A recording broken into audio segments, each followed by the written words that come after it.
So let me show you how to clear the app cache on your TECNO CAMON 50 Pro or 50 Ultra.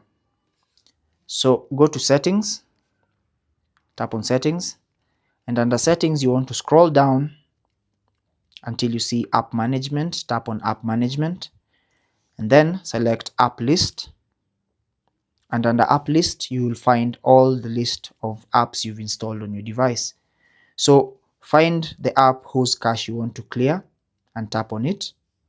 Then you want to select storage and cache, and if it has any cache data, this option is going to be active, and when you tap on it, it's going to clear all the cache data. So you can repeat this with any other app you may want to clear cache for. So scroll down and find an app, let's say this one. Do the same, tap on storage and cache, and then tap on clear cache. Give it a few moments to clear the cache, and it's going to clear all the cache, and this option will now be grayed out once the process is complete. Thanks for watching.